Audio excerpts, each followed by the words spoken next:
Ici, nous vous demandons de tracer f, g et h, donc x carré plus 3, x carré moins 3, x moins 2 entre parenthèses au carré. Donc celle-ci, c'est x carré qui a subi une translation verticale de 3 unités vers le haut. Ici, c'est toujours x carré, mais avec une translation verticale de 3 unités vers le bas.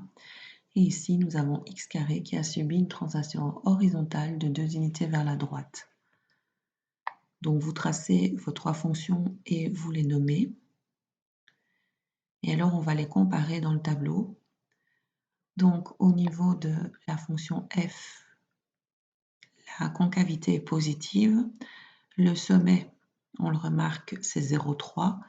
L'axe de symétrie étant x égale à 0. L'ordonnée à l'origine étant y égale 3. Et alors, nous ne voyons pas apparaître de 0 pour cette fonction f. Alors, si nous avions voulu le voir algébriquement, eh bien, nous avions x carré plus 3 égale à 0. Autrement dit, x carré est égal à moins 3. Un carré est positif, moins 3 est négatif, c'est impossible. Alors, de ce côté-ci, pour G, on voit que cette fois-ci, elle a une concavité positive, un sommet en 0, moins 3, un axe de symétrie ici en x égale 0, une ordonnée à l'origine en y égale à moins 3, et des zéros ici, là et là. Alors, nous pouvons calculer la valeur de ces zéros. Donc, x carré moins 3 vaut 0. Donc, x carré vaut 3. Donc, x égale plus ou moins la racine de 3. Pour la toute dernière, on a une concavité qui est positive, un sommet, ici cette fois-ci, en 2 zéros. On voit apparaître le sommet dans l'expression analytique de la fonction ici. Donc, un axe de symétrie en 2.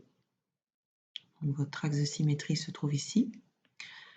Alors, une ordonnée à l'origine, ici, en y égale 4. Continuons. Et un 0. Alors, vous le voyez apparaître sur le graphique, mais on aurait très bien pu le calculer également.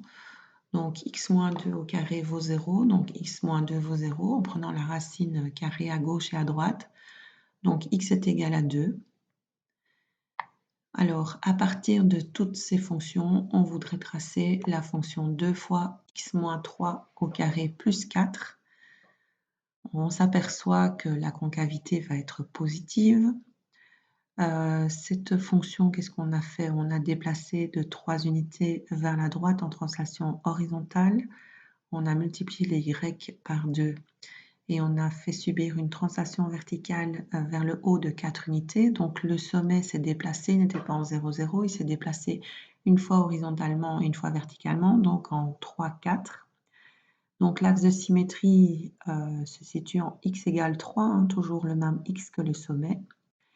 Au niveau de l'ordonnée à l'origine, donc quand x vaut 0, eh bien on remplace x par 0 dans l'expression de la fonction, donc 2 fois 0 moins 3 au carré, plus 4. Donc ici, 9 fois 2, 18, plus 4, 22. Et au niveau des zéros, on a déplacé cette fonction de 4 unités vers le haut, donc elle ne va pas rencontrer l'axe des x, donc il n'y aura pas de 0.